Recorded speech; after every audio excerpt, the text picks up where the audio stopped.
Alors, le surréalisme. Il faut peut-être mettre de côté tout ce qu'on pense savoir à ce sujet. Non, ce ne sont pas juste des histoires d'horloge molle ou le paysage un peu bizarre. C'est bien plus que ça. C'est une véritable révolution, née en plein chaos, une réponse radicale à l'une des plus grandes crises de l'histoire moderne. Allons voir ensemble comment ce mouvement a littéralement poussé sur les ruines d'un monde. Les villes que nous ne voulons plus aimer sont mortes. Cette phrase, écrite par André Breton et Philippe Soupault, elle est comme un soupir. Elle capture parfaitement cette mélancolie, cette immense lassitude qui a envahi la France juste après la Première Guerre mondiale. Ce n'est pas juste de la tristesse, c'est un sentiment bien plus profond. Celui qu'un monde entier, avec toutes ses certitudes, venait d'être anéanti. Bon, avant de s'envoler dans les rêves et l'inconscient, il faut revenir sur Terre. Et à l'époque, c'est une Terre dévastée. Pour vraiment saisir l'essence du surréalisme, il faut d'abord comprendre le décor dans lequel il a vu le jour. Un monde au sens propre en ruine. Quand on regarde cette chronologie, on comprend tout de suite. Entre 1914 et 1918, la Grande Guerre laisse une génération entière sous le choc. Le traumatisme est tellement violent que, quelques années à peine après l'armistice, une nouvelle façon de voir le monde s'impose. Et c'est là qu'on assiste à la naissance officielle du surréalisme, avec la publication du fameux Manifeste en 1924. Et il faut bien comprendre que pour beaucoup d'entre eux, ce n'est pas de la théorie, c'est une histoire très personnelle. Les futurs surréalistes, un gars comme André Breton par exemple, ils ont vécu l'horreur des tranchées. Ils ont vu de leurs propres yeux l'échec catastrophique de la société de leurs parents, une société qui promettait la gloire et qui n'a apporté que le carnage. Donc leur point de départ, c'est quoi? C'est un rejet, mais un rejet total, en bloc, de cette France des pères, cette société conservatrice, pétrie de tradition, de patriotisme, qu'ils tiennent pour responsable de cette boucherie insensée. L'idée, ce n'est pas de réformer, c'est de tout démolir pour reconstruire autre chose. C'est une rupture radicale. Mais pour les surréalistes, le problème, ce n'était pas juste la guerre en elle-même.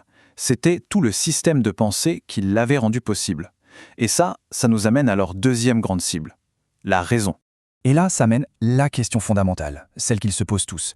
Si la logique, la rationalité, cette fameuse idée de progrès ont mené à des millions de morts dans la boue des tranchées, alors quelle est l'alternative? Comment on fait? Où est-ce qu'on peut trouver un nouveau chemin? Ce tableau, en fait, il résume parfaitement le choc des mondes. D'un côté, on a les piliers de l'ordre ancien, la raison avec un grand R, la logique, la tradition, et de l'autre, les armes de la révolte surréaliste. L'imagination, l'irrationnel, le rêve. Leur projet, ce n'est pas de discuter, c'est de remplacer un système par son opposé total. Et donc, cette quête d'une alternative va les mener très loin de la politique ou de la philosophie classique, vers un territoire intérieur, un continent presque inexploré à l'époque, l'inconscient. C'est ici, dans les profondeurs de l'esprit, que la véritable révolution surréaliste va commencer. Pour bien saisir ce virage, il faut qu'on s'arrête un instant sur la figure centrale, André Breton. Bien avant d'être le pape du surréalisme, c'était un jeune étudiant en médecine. Et son hôpital, c'était le front. Il a travaillé au contact direct de soldats complètement traumatisés par les obus, ce qu'on appelait à l'époque les blessés de la guerre. Face à ces esprits, oui, littéralement brisés, face à des traumatismes que la médecine classique ne savait ni expliquer ni soigner, Breton a cherché des réponses ailleurs. Et cette quête l'a mené tout droit aux travaux d'un certain Sigmund Freud et à sa science toute neuve, la psychanalyse. Et là, Freud va leur offrir une sorte de nouvelle carte de l'esprit humain. Il révèle que sous la surface de notre conscience, il y a un océan caché, l'inconscient. Il montre que les rêves, ce n'est pas juste du bruit mental, mais une voie royale pour accéder à ce monde caché. Et que même un simple lapsus, un mot qui dérape, peut trahir une vérité enfouie. Pour Breton et ses amis, c'est une révélation absolue. Alors voilà, armés de ces idées toutes fraîches, les surréalistes vont mettre au point une méthode, une technique pour aller explorer ce fameux monde intérieur. Une méthode pour écouter ce que Freud appelait la pensée dictée. Et le déclic, en fait, ça vient d'une expérience très personnelle de Breton.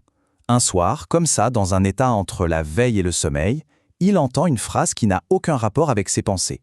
Il y a un homme coupé en deux par la fenêtre. Une phrase bizarre venue de nulle part. C'est l'étincelle. Et cette expérience, on la retrouve au cœur même de la définition officielle du surréalisme. Le mot-clé ici, c'est automatisme psychique pur. L'idée est simple mais radicale. Il s'agit de capter la pensée à sa source, avant que la raison, la morale ou même le bon goût ne viennent la filtrer. C'est la pensée à l'état brut, sans censure. Mais alors concrètement, comment ça marche? Comment on fait pour pratiquer l'écriture automatique? Eh bien, c'est une technique assez précise.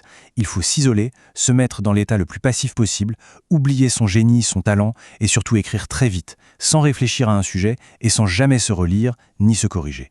Il faut laisser le flux de la pensée courir directement sur le papier. D'accord, mais tout ça, ça donne quoi au final? À quoi ça ressemble, une pensée qui est libérée du contrôle de la raison? Eh bien, ça donne des images surprenantes, souvent très belles, et qui ont leur propre logique, une logique cachée. On a cet exemple, ce vers ultra célèbre de Paul Éluard, « La terre est bleue comme une orange ». Bon, d'un point de vue logique, ça ne tient pas debout. La terre est bleue, une orange est orange. C'est l'exemple parfait de l'image surréaliste, celle qui vient court-circuiter la raison. Ça paraît absurde, et pourtant, il y a bien une logique. Pas une logique froide et rationnelle, non, une logique poétique.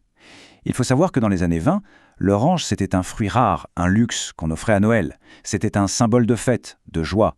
Donc l'image veut dire « la terre est bleue » et elle est tout aussi joyeuse, tout aussi précieuse qu'une orange.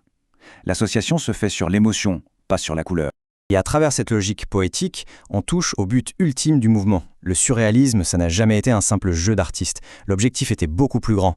Accéder à une surréalité, un point où le rêve et le réel finiraient par fusionner. Il s'agissait de libérer le pouvoir de l'imagination pour, et c'est là toute leur ambition un peu folle, résoudre les principaux problèmes de la vie. Rien que ça. Au final, le surréalisme, il nous laisse face à une question assez vertigineuse.